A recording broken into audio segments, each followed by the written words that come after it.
नमस्कार, आप देख रहे हैं न्यूज इंडिया। आपके साथ मैं हूं निदा अहमद। बुलेटिन की शुरुआत करेंगे उत्तर प्रदेश निकाय चुनाव से जुड़ी बड़ी खबर के साथ। जी हां, यूपी निकाय चुनाव से जुड़ी बड़ी खबर। थोड़ी ही देर में CM Yogi Adityanath press conference करेंगे। जी हां, निकाय चुनाव को लेकर बता दें आपको कि संकल्प पत्र जो है वो जारी करेंगे और लखनऊ में बीजेपी ऑफिस में यह संकल्प पत्र जारी होगा। तो अहम खबर, बड़ी खबर, उत्तर प्रदेश में निकाय चुनाव है, लिहाजा तमाम पार्टियां जो है वो जोर आजमाइश में लगी हुई है कि कैसे भी निगम निकाय चुनाव पर हमारा कब्जा हो। और लिहाजा बीजेपी भी आज लखनऊ में बीजेपी ऑफिस में थोड़ी देर में CM Yogi Adityanath press conference करेंगे और प्रेस कॉन्फ्रेंस के माध्यम से दरअसल वो निकाय चुनाव को लेकर संकल्प पत्र जो है वो जारी करने जा रहे हैं। तो बीजेपी आज अपना संकल्प पत्र जारी करेगी। उत्तर प्रदेश में दरअसल 2 चरणों में निकाय चुनाव होगा। 4 मई को पहले चरण में वोट डाले जाएंगे और वहीं 11 मई को दूसरे चरण की वोटिंग होगी और 13 मई को निकाय चुनाव के नतीजे आएंगे। 4 करोड़ 32 लाख मतदाता जो है वो वोट डालेंगे। नगर निकाय के 14,684 पदों पर यह चुनाव होना है। 17 मेयर और 1,420 पार्षद का चुनाव ईवीएम से होगा। नगर पालिका परिषद के 199 अध्यक्ष और 5,327 सदस्य बैलेट पेपर के जरिए चुने जाएंगे।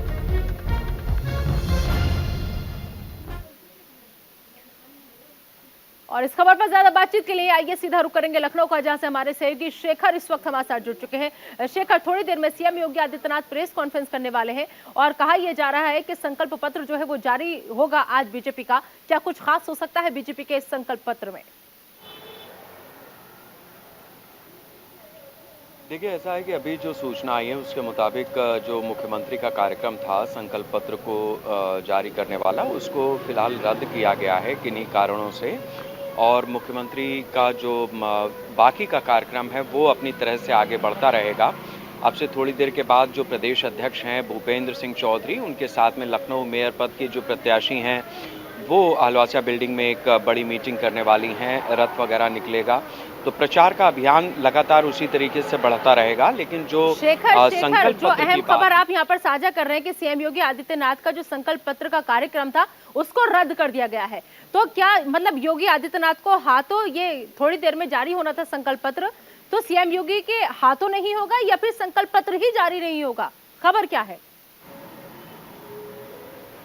नहीं, फिलहाल ये कार्यक्रम रद्द कर दिया गया है। बीजेपी मुख्यालय पे मुख्यमंत्री के द्वारा ये संकल्प पत्र जारी किया जाना था, हाँ। लेकिन इस कार्यक्रम को रद्द किया गया है। ठीक है, तो ये बड़ी खबर हमारे सहयोगी शेखर त्रिवेदी इस वक्त साझा कर रहे हैं यहाँ पर। आपको बता दें कि दरअसल थोड़ी देर में सीएम योगी आदित्यनाथ का प्रेस कॉन्फ्रेंस का कार्यक्रम था, लेकिन अब जो ये पूरा कार्यक्रम था इसको रद्द कर दिया गया है क्योंकि निकाय चुनाव को लेकर संकल्प पत्र जो है वो बीजेपी जारी करने वाली थी, सीएम योगी आदित्यनाथ जारी करने वाले थे, लेकिन उनके पूरे प्रोग्राम को अभी फिलहाल रद्द कर दिया गया है। अगली अपडेट तक हम आपको बताएंगे कि आखिर कब संकल्प पत्र जो है वो जारी रहेगा।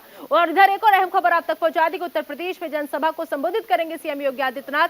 निकाय चुनाव को लेकर सीएम योगी की जनसभा होनी है। रायबरेली और उन्नाव में जनसभा को संबोधित करेंगे योगी आदित्यनाथ। उत्तर प्रदेश में जनसभा को संबोधित करेंगे सीएम योगी आदित्यनाथ। अहम खबर, बड़ी खबर आपको हम बता रहे हैं निकाय चुनाव को लेकर जनसभा का कार्यक्रम उत्तर प्रदेश के मुख्यमंत्री योगी आदित्यनाथ का। तो निकाय पर बीजेपी की नजर जो है वो लगातार बनी हुई है। निकाय चुनाव को लेकर सीएम योगी आदित्यनाथ की चुनावी सभा आज से शुरू होने जा रही है। आपको बता दें कि रायबरेली में 1:15 से 2 बजे तक जनसभा होगी और वहीं उन्नाव की बात करें तो उन्नाव में रामलीला मैदान में दोपहर 2:45 से 3:30 तक यानी 3:30 बजे तक जनसभा होगी। तो उत्तर प्रदेश में जनसभा को संबोधित करेंगे योगी आदित्यनाथ। तो निकाय चुनाव को लेकर सीएम योगी की ये जनसभा है। हमारे साथ हमारे सहयोगी शेखर त्रिवेदी लगातार बने हुए हैं। एक बार फिर से हम शेखर का रुख करेंगे। शेखर, फिलहाल संकल्प पत्र वाला जो कार्यक्रम था वो तो रद्द हो चुका है, लेकिन निकाय चुनाव को लेकर सीएम योगी की जनसभाओं का कार्यक्रम लगातार जारी है। बिल्कुल, इसमें कोई दो राय नहीं है। बीते दिन भी हमने देखा था कि प्रयागराज में जिस तरीके से अशरफ और अतीक की हत्या हुई, उसके बाद वो ठीक दूसरे हिस्से में यानी पश्चिमी उत्तर प्रदेश में पहुंचते हैं। सहारनपुर में उनकी जनसभा होती है, वहां से वो अपना मैसेज क्लियर करते हैं कि माफिया नहीं महोत्सव उत्सव लगातार उत्तर प्रदेश में मनाए जा रहे हैं। अब उसी क्रम में जो निकाय चुनाव है उसको आगे बढ़ाते हुए मुख्यमंत्री आज रायबरेली में रहेंगे, उन्नाव में रहेंगे और साथ साथ लखनऊ के बुद्धेश्वरन में भी उनका कार्यक्रम है, जहां वो जनसभाओं को संबोधित करेंगे और लोगों के बीच भारतीय जनता पार्टी की सरकार की उपलब्धियों के साथ साथ निकाय चुनाव में जीत दिलाने की अपील करेंगे। निदा, शेखर, जिस तरीके से संकल्प पत्र का आपने ये अहम जानकारी साझा की कि ये कार्यक्रम फिलहाल रद्द कर दिया गया है, इसके पीछे वजह क्या हो सकती है? क्या जल्दबाजी में संकल्प पत्र लेकर के बीजेपी आ रही थी, या फिर कुछ ऐसा था जो इसमें छूट गया था, या फिर कुछ ऐसा है जिसे हटाने की जरूरत है या फिर एड ऑन करने की जरूरत है? क्या लग रहा है, किस वजह से ये कार्यक्रम रद्द हुआ? देखिए, मुख्यमंत्री का जो कार्यक्रम है उसकी वजह से ये जो संकल्प पत्र जारी करने वाला कार्यक्रम था इसको रद्द किया गया है, जो हमारी जानकारी मिली है पार्टी कार्यालय से। क्योंकि मुख्यमंत्री की कुछ और व्यस्तताएं थी, प्रदेश में कई तरीके के विकास के काम चल रहे हैं, कई मीटिंग्स होती हैं, दौरे उनके लगे हुए हैं, कुछ इनपुट्स लगातार उनको चाहिए होते हैं जिसमें अधिकारी ब्रीफिंग वगैरह करते हैं। तो कुछ संकल्प पत्र जारी करने से ज्यादा जरूरी काम मुख्यमंत्री के पास इस समय पे आया है, जिसकी वजह से इस कार्यक्रम को रद्द किया गया है, टाला गया है और इसको आगे जारी किया जाएगा। बिल्कुल, जिस तरीके से अगर हम समाजवादी पार्टी या फिर बीजेपी की बात करें तो निकाय चुनाव में दो ही पार्टियां हैं जो आमने सामने खड़ी हुई नजर आ रही हैं, लेकिन समाजवादी पार्टी जो है वो लगातार डंके की चोट पर यह बात कहती हुई नजर आ रही है कि इस बार निकाय चुनाव में जीत समाजवादी पार्टी की होगी, समाजवादी पार्टी का ही कब्जा हर जगह होगा, हर नगर पालिका पर। लेकिन वही बीजेपी जो है वो साफ साफ ये कहती नजर आ रही है कि समाजवादी पार्टी जो है, जो कैंडिडेट है उनके जिन पर भरोसा जताया है वो तो सोशल मीडिया तक से नदारद है, किसी भी कार्यक्रम का कोई अपडेट नहीं है, कुछ भी नहीं है, तो ऐसे में वो आगे फाइट कैसे करेंगे? तो मुकाबला कितना कड़ा माना जा रहा है बीजेपी और समाजवादी पार्टी में? देखिए, भारतीय जनता पार्टी ने बीते चुनाव में जिस तरीके से अपनी टारगेट सेटिंग की है वो उसकी चुनौती को लगातार बढ़ाता है। जैसे अब उनका कहना यह है कि उत्तर प्रदेश में जितने नगर निगम हैं उस सब पर हमारा कब्जा होगा, नगर पालिकाओं में हम जीत दर्ज करेंगे वगैरह वगैरह। लेकिन समाजवादी पार्टी के सामने चुनौती यह है कि उसकी सरकार थी, एक समय ऐसा था जब अलग अलग जगहों पर उसके प्रतिनिधि पाए जाते थे, चाहे वो नगर निगम हो, नगर पालिकाएं हो, पंचायत हो या फिर विधानसभा हो।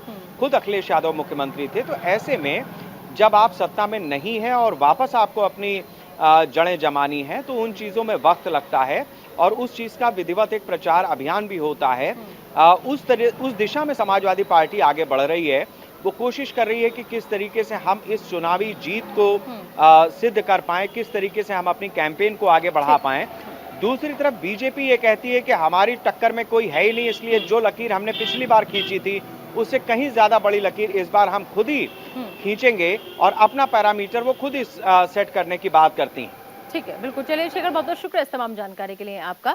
और चलिए आगे बढ़ते हैं, एक और बड़ी खबर आप तक पहुंचा दें। आपको बता दें कि पीएफआई के खिलाफ एनआईए का एक्शन लगातार जारी है। बिहार समेत 17 जगहों पर छापेमारी की जा रही है। पंजाब से लेकर गोवा तक कई ठिकानों पर छापेमारी लगातार जारी है। तो पीएफआई के खिलाफ जो उसके ठिकाने हैं वहां पर एनआईए की टीम पहुंच रही है। बिहार समेत 17 जगह ऐसे हैं जहां पर छापेमारी जो है वो की जा रही है। तो पंजाब से लेकर गोवा तक कई ठिकाने पीएफआई के ऐसे हैं जहां पर जो भी सूचना मिल रही है, गुप्त सूचना के आधार पर पीएफआई के खिलाफ एनआईए जो है लगातार एक्शन की कार्रवाई को अंजाम दे रहा है। तो बिहार समेत 17 जगहों पर फिलहाल छापेमारी जो है वो की जा रही है। पंजाब में छापेमारी की जा रही है। गोवा तक कई ठिकाने ऐसे हैं जहां पर एनआईए का एक्शन नजर आ रहा है। तो पीएफआई के जितने भी ठिकाने हैं उन ठिकानों पर जाकर के छापेमारी की जा रही है, चाहे वो पंजाब में हो, बिहार में हो, गोवा तक में पीएफआई के ठिकानों की जो भी सूचना मिली उन ठिकानों पर जाकर के खंगाला जा रहा है और अहम दस्तावेज जो है वहां पर खंगालने की कोशिश में फिलहाल एनआईए की टीम नजर आ रही है। तो बिहार समेत 17 जगह ऐसी हैं जहां पर छापेमारी की जा रही है। तो अहम खबर, बड़ी खबर इस वक्त आपको हम बता रहे हैं, पीएफआई के जितने भी ठिकाने हैं पीएफआई के खिलाफ एनआईए का ये एक्शन लगातार बिहार समेत 17 जगहों पर छापेमारी की जा रही है। इस खबर पर ज्यादा बातचीत के लिए सीधा रुक करेंगे हमारे सहयोगी अली शरर का, जो इस वक्त हमारे साथ फोन लाइन पर जुड़ चुके हैं। अली, पीएफआई के खिलाफ एनआईए का ताबड़तोड़ एक्शन लगातार जारी है। बिहार समेत 17 जगह ऐसी हैं जहां पर छापेमारी की जा रही है। फिलहाल क्या ताजा अपडेट? देखिए, बिल्कुल निदा, आपको बता दें, उत्तर प्रदेश, बिहार और उत्तर प्रदेश, बिहार सहित ये 3 राज्यों में छापेमारी चल रही है। 17 लोकेशन है इन पर और अभी तक इस छापेमारी में बताया जा रहा है कई महत्वपूर्ण जो चीजें हाथ लगी है एनआईए के, क्योंकि एनआईए पीएफआई के खिलाफ ये कार्रवाई कर रही है जो 5 साल के लिए पूरे देश में प्रतिबंधित कर दिया गया है। अब बताया जा रहा है कि इसमें कई सारे ऐसे लोग हैं जिनका विदेश से जुड़ा पूरा मामला निकल के आ रहा है, लेन देन का पूरा मामला है, बड़ा करोड़ों के लेन देन का पूरा मामला निकल के सामने आ रहा है। निदा, ठीक है, चलिए अली, बहुत बहुत शुक्रिया इस तमाम जानकारी के लिए आपका। और चलिए अब योगी आदित्यनाथ क्या कुछ कह रहे हैं, सुनते हैं।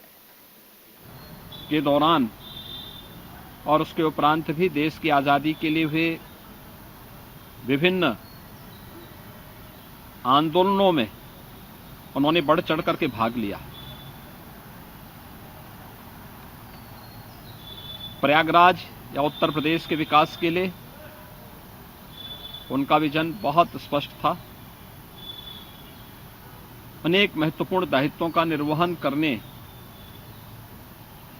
का अवसर उन्हें स्वतंत्र भारत के अंदर प्राप्त हुआ।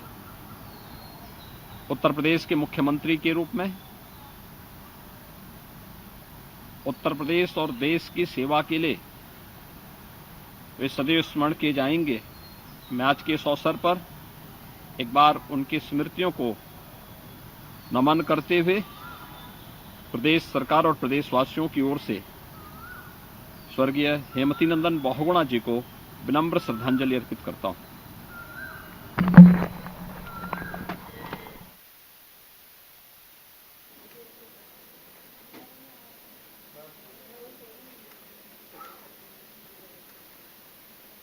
और चलिए आगे बढ़ते हैं। बिहार से एक और अहम खबर, बिहार के नवादा से बड़ी खबर आप तक पहुंचा दे। नवादा में मकान में ब्लास्ट हुआ है और धमाके से इलाके के लोग जो थे वो सहम गए। लाखों का सामान जलकर राख हो गया और ब्लास्ट का खुलासा अभी तक नहीं हुआ है। पूरे मामले की जांच में फिलहाल पुलिस की टीम जो है वो जुटी हुई है। तो बिहार से ये अहम खबर, जहां पर आपको बता दें कि अचानक से नवादा में एक मकान में ब्लास्ट हो जाता है, लेकिन ब्लास्ट किस वजह से हुआ, इसके पीछे क्या कारण रहा, यह अभी तस्वीर साफ नहीं है। और लाखों का सामान जो है वो जलकर राख हो चुका है। मकान देखिए किस तरीके से क्षतिग्रस्त यहाँ पर हुआ है। तो नवादा में एक मकान में ब्लास्ट हुआ, जिसके बाद मकान के परखच्चे उड़ गए। तस्वीर आप देखिए, जैसे ही धमाका हुआ जो आसपास के इलाके के लोग थे उनमें दहशत का माहौल पैदा हो गया। वो लोग सहम गए, डर गए। और इसके पीछे इस ब्लास्ट में लाखों का सामान जलकर राख हो गया है। घर पूरी तरह से देखिए किस तरीके से जमींदोज हो गया। इसमें रखा सारा सामान तबाह हो गया, बर्बाद हो गया। लेकिन धमाके के पीछे वजह क्या थी ये अभी तक पता नहीं चल पाया है। अगली बड़ी खबर महाराष्ट्र के गढ़चिरौली से है, जहां पर आपको बता दें कि एक ही परिवार के 4 लोगों पर बिजली गिर गई।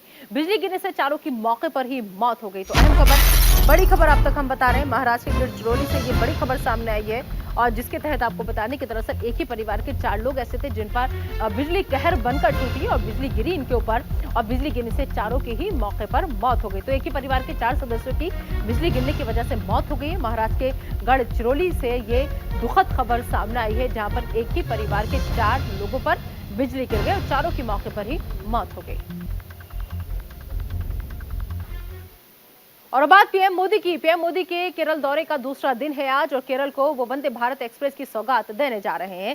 तिरुवनंतपुरम में सुबह 10:30 बजे हरी झंडी दिखाएंगे और केरल में 3200 करोड़ की योजनाओं की आधारशिला रखेंगे। भारत के पहले डिजिटल साइंस पार्क की आधारशिला रखेंगे।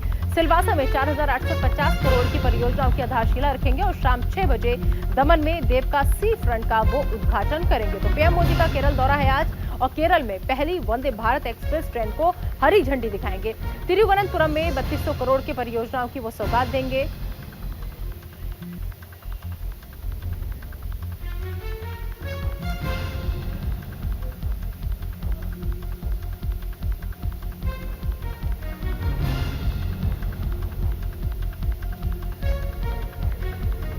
पीएम मोदी के केरल दौरे पर है पीएम मोदी, आज उनका दौरे का दूसरा दिन है। आज वंदे भारत एक्सप्रेस की सौगात पीएम मोदी देने जा रहे हैं। तो केरल को पीएम मोदी की सौगात मिलने जा रही है। तिरुवनंतपुरम को 3200 करोड़ की सौगात पीएम मोदी देने वाले हैं। पहली वंदे भारत एक्सप्रेस ट्रेन की सौगात वो देने वाले हैं। आपको बता दें कि 3200 करोड़ की ये पूरी सौगात है जो तिरुवनंतपुरम वासियों को मिलने जा रही है। पहली वंदे भारत एक्सप्रेस ट्रेन की सौगात आज मिलने जा रही है और केरल को पीएम नरेंद्र मोदी की सौगात देने जा रहे हैं। आपको बता दें कि दरअसल केरल को जिस तरीके से 16 कोच वाली ये ट्रेन आज मिलेगी, और ये जो ट्रेन है वो पूरे 11 जिलों को कवर करती हुई नजर आएगी। इसके अलावा अहम बात और आपको बता दें इस खबर से जुड़ी हुई कि डिजिटल साइंस पार्क की नींव जो है वो भी प्रधानमंत्री नरेंद्र मोदी आज अपने दौरे के दूसरे दिन रखते हुए नजर आएंगे। और साथ ही साथ अहम जानकारी ये भी साझा करते हैं आपके साथ कि 1500 करोड़ की लागत से डिजिटल साइंस पार्क जो है वो बनेगा। इसको बनाने में 1500 करोड़ की लागत आएगी। इससे पूरे इस डिजिटल साइंस पार्क को तैयार किया जाएगा। तीसरी पीढ़ी का science park techno city digital रहेगा और यूनिवर्सिटी के पास ये पार्क जो है वो बनाया जाएगा। तो केरल को पीएम मोदी आज का ये अहम सौगात जो है वो देने जा रहे हैं। पार्क के शुरुआत में 2 लाख वर्ग फुट के क्षेत्रफल के साथ 2 भवन जो है उनका निर्माण किया जाएगा, यानी शुरुआत में 2 भवन जो है वो बनाए जाएंगे। साथ ही साथ आपको हम बता दें कि 1.5 लाख वर्ग फुट में पहले वाले में 5 मंजिल जो है सेंटर ऑफ एक्सीलेंस होंगी और जिसमें अनुसंधान, प्रयोगशालाएं और डिजिटल इनक्यूबेटर शामिल होगा। और वहीं अगर हम दूसरी बिल्डिंग की बात करें तो दूसरी बिल्डिंग में प्रशासनिक और साथ ही डिजिटल एक्सपीरियंस सेंटर जो है वो होगा। इसके अलावा अहम जानकारी और आप तक हम पहुंचा दें कि दरअसल दूसरी बिल्डिंग का जिक्र हमने आज कर लिया, पहली बिल्डिंग का जिक्र आपके सामने हमने कर लिया कि इसमें क्या कुछ खासियत है। तो आज केरल को पीएम मोदी की अहम सौगात मिलने जा रही है। और चलिए अब पीएम मोदी के बाद बात हम करेंगे प्रियंका गांधी की। प्रियंका गांधी का कर्नाटक दौरा है। आज से 2 दिनों के दौरे पर जाएंगी कर्नाटक प्रियंका गांधी और दोपहर 12 बजे टी नरसीपुर में वो जनसभा करेंगी और शाम 5 बजे कृष्णानगर में रोड शो में वो शामिल होंगी। कर्नाटक चुनाव में दरअसल स्टार प्रचारक प्रियंका गांधी को बनाया गया है। तो आज से 2 दिनों के दौरे पर जाएंगी कर्नाटक। तो प्रियंका गांधी का कर्नाटक दौरा है। दोपहर 12 बजे टी नरसीपुर में वो जनसभा को संबोधित करते हुए नजर आएंगे। शाम 5 बजे कृष्णानगर में रोड शो का उनका कार्यक्रम है। रोड शो में प्रियंका गांधी शामिल होंगी। तो कर्नाटक चुनाव में दरअसल प्रियंका गांधी को स्टार प्रचारक बनाया गया है। 40 लोगों की लिस्ट स्टार प्रचारकों की तैयार की है कांग्रेस पार्टी ने। इन 40 लोगों में एक नाम प्रियंका गांधी का भी है और लिहाजा आज से 2 दिनों के दौरे पर कर्नाटक जा रही है प्रियंका गांधी और यहाँ पर दोपहर 12 बजे टी नरसीपुर में वो जनसभा करती हुई नजर आएंगे। तो प्रियंका गांधी का कर्नाटक दौरा है। चुनाव की घोषणा के बाद राज्य का पहला दौरा है उनका और हनूर के गौरी शंकर कन्वेंशन हॉल में दोपहर 3 बजे महिला संवाद करेंगी और शाम 5 बजे कृष्णा राजनगर में थोपम्मा मंदिर में अंबेडकर स्टेच्यू तक रोड शो करेंगी। पुराने मैसूर क्षेत्र में ज्यादातर चुनावी सभा होंगी उनकी। 10 मई में सभी 224 विधानसभा सीटों के लिए वोटिंग होगी और 13 मई को विधानसभा चुनाव के नतीजे आएंगे।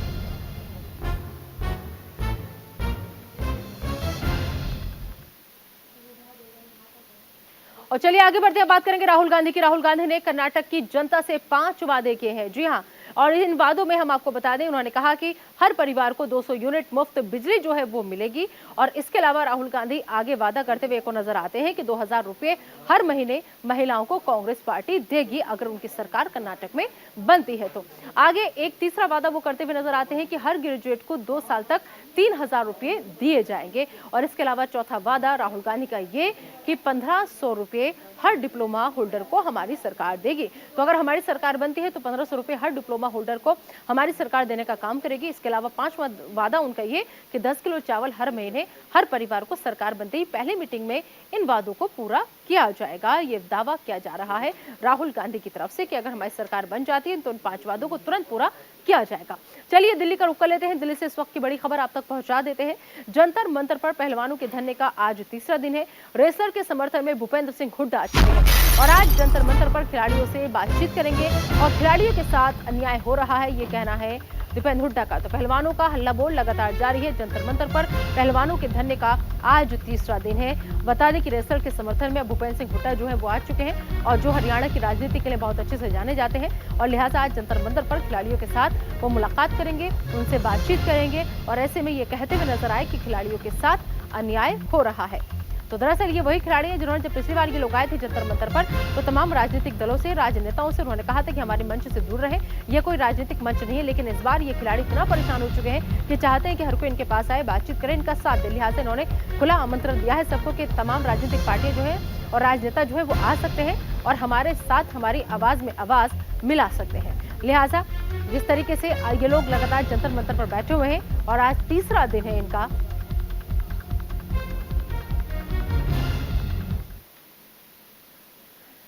राहुल गांधी का केंद्र सरकार पर बड़ा हमला। उन्होंने कहा कि कर्नाटक में चुनाव प्रचार के दौरान ये हमला बोलते हुए नजर आए राहुल गांधी। कहा कि अमीर लोगों की मदद के लिए जीएसटी लाया गया है। केंद्र में हमारी सरकार बनने पर जीएसटी हम बदल देंगे।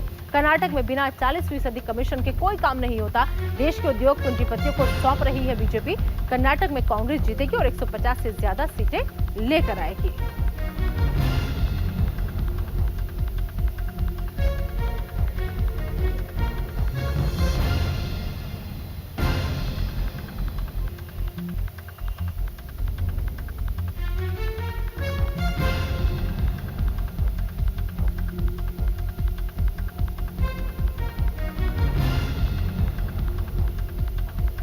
तो अमीर लोगों की मदद के लिए जीएसटी लाया गया है और राहुल गांधी ने केंद्र सरकार पर हमला बोलते हुए कहा कि अगर कर्नाटक में हमारी सरकार आ जाती है तो हम इस मसले को हल करेंगे। तो कर्नाटक में चुनाव प्रचार के दौरान यह हमला बोलते हुए राहुल गांधी नजर आए।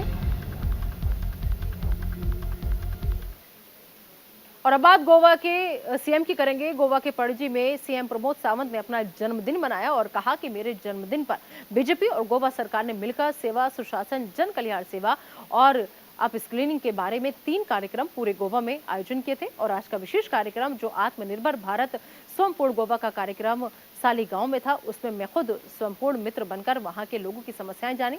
मैं गोवा के सभी लोगों का धन्यवाद करता हूं कि उन्होंने मेरा जन्मदिन सेवा, सुशासन, जन कल्याण सेवा के जरिए मनाया। मैं पणजी में अपना जन्मदिन मनाया। मैं आज सभी गोवा को लोगों का धन्यवाद व्यक्त करता हूं। सभी पंच, सरपंच और स्वयंपूर्ण मित्र को भी धन्यवाद देता हूं कि पूरे राज्य भर में मेरा जन्मदिन इस सेवा, सुशासन और जन कल्याण के माध्यम से उन्होंने मनाया, इसलिए मैं उनका बहुत बहुत धन्यवाद व्यक्त करता हूं। मैं आज सभी गोवा को लोगों का धन्यवाद व्यक्त करता हूं। सभी पंच, सरपंच और स्वयंपूर्ण मित्र को भी धन्यवाद देता हूं कि पूरे राज्य भर में मेरा जन्मदिन इस सेवा, सुशासन और जन कल्याण के माध्यम से उन्होंने मनाया, इसलिए मैं उनका बहुत बहुत धन्यवाद व्यक्त करता हूं। मैं आज सभी गोवा को लोगों का